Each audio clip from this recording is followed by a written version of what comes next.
नमस्कार, मैं हूं प्रभाकर मणि तिवारी। आप देख रहे हैं मेरा एक खास कार्यक्रम पॉलिटिक्स विद प्रभाकर।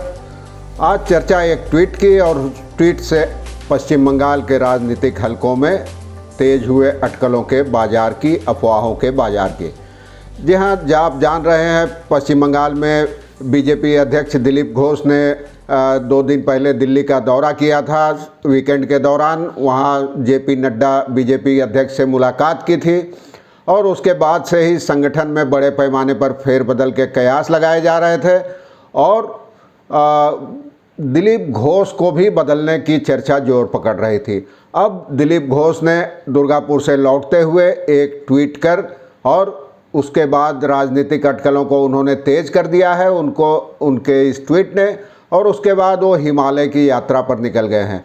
जी नहीं, वो कोई हिमालय की किसी गुफा कंदरा में तपस्या करने नहीं गए हैं, वो दरअसल लेह घूमने गए हैं। लेकिन इस ट्वीट के अगले दिन ही उनका हिमालय की ओर निकलना कई संकेत देता है। इसके बाद अब जबकि पश्चिम बंगाल में बीजेपी फर्जी टीकाकरण कैंप के खिलाफ बड़े पैमाने पर आंदोलन शुरू कर रही है, आज आंदोलन किया था। इस मौके पर दिलीप घोष ही गैर मौजूद थे, गैर हाजिर थे, तो इससे काफ़ी कुछ समझा जा सकता है। वो आप जानते हैं सांसद भी हैं, अब वो लौटेंगे संसद के वर्षाकालीन अधिवेशन के बाद अगले महीने लौटेंगे।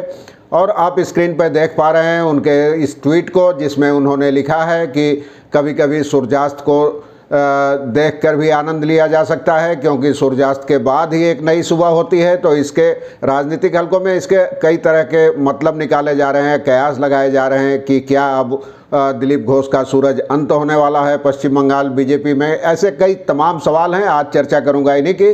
देखते रहिए पॉलिटिक्स विद प्रभाकर।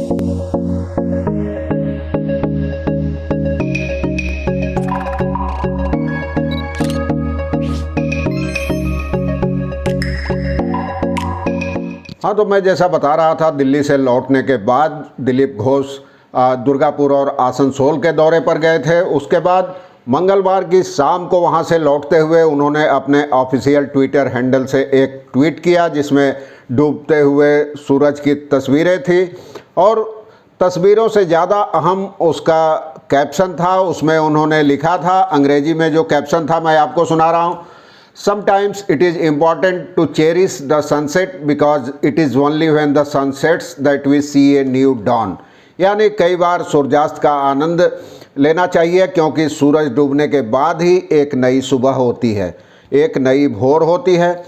तो अब उनके इस ट्वीट और कैप्शन ने इसका ये कयास लगाया जा रहा है कि क्या पश्चिम बंगाल बीजेपी में दिलीप घोष का सूरज अब डूब रहा है और उनकी जगह कोई और ले रहा है। आप जानते हैं 2015 से ही दिलीप घोष बीजेपी अध्यक्ष हैं पश्चिम बंगाल के। अब वो लद्दाख चले गए बुधवार सुबह। उसके बाद अब जब संसद का अधिवेशन खत्म हो जाएगा तो वो अगले महीने की 13 तारीख को कलकत्ता लौटेंगे और वो लद्दाख में रहेंगे। उसके बाद वो दिल्ली चले जाएंगे और इधर पश्चिम बंगाल में बीजेपी फर्जी टीकाकरण और फर्जी टीकाकरण शिविरों के खिलाफ आंदोलन छेड़ रही है, लेकिन इस मौके पर वो मौजूद नहीं है। और जाने से पहले दिलीप घोष का कहना था कि मैं हिमालय की ओर जा रहा हूँ, वहाँ कुछ दिन रहूँगा, उसके बाद 19 जुलाई से संसद का अधिवेशन है, वहाँ उसमें हिस्सा लूँगा।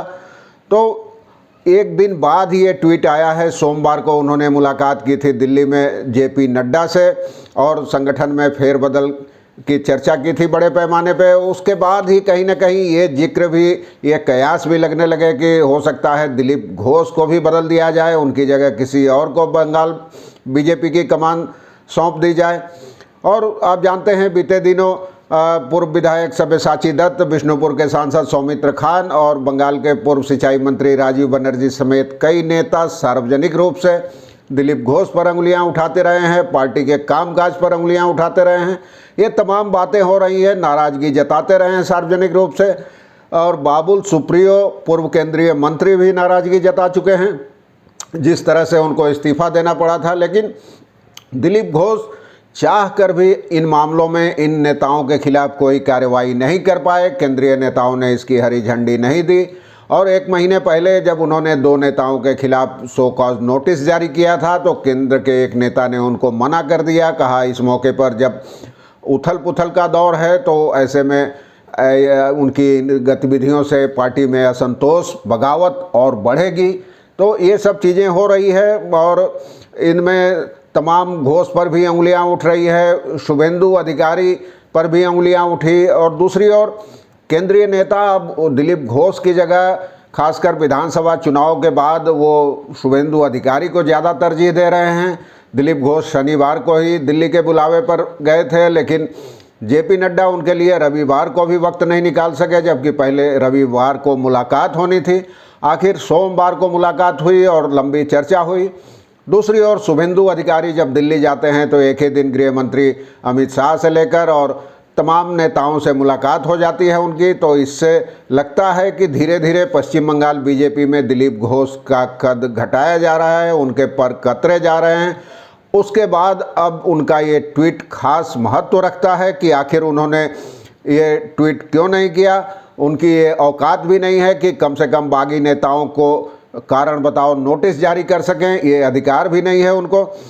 तो हालांकि बीजेपी के जो बंगाल के नेता हैं वो अब दिलीप घोष के ट्वीट के बारे में ज़्यादा अहमियत इसको नहीं देना चाहते हैं। उनका कहना है कि दिलीप दा ही अभी बंगाल में बीजेपी की कमान दिलीप दा के हाथों में ही है और रहेगी। वे एक सांसद हैं और उनको संसद के अधिवेशन में भी हिस्सा लेना है, और उसके पहले वो थोड़ा चुनाव में लगातार मेहनत की है, व्यस्त रहे तो 3-4 दिन हिमालय में जाकर थोड़ा आराम फरमा सकते हैं। ये सामान्य बात है, इसमें कुछ इसके निहितार्थ नहीं निकाले जाने चाहिए। लेकिन कहा जाता है कि जब धुआं निकलता है कहीं से तो इसका मतलब आग कहीं ना कहीं लगी हुई है। तो क्या लाख टके का सवाल ये पूछा जा रहा है कि क्या दिलीप घोष का ट्वीट उनका अपना अनुभव और आने वाले समय का संकेत है? ये तो आने वाले दिनों में ही पता चलेगा। आज के लिए बस इतना ही। धन्यवाद, नमस्कार।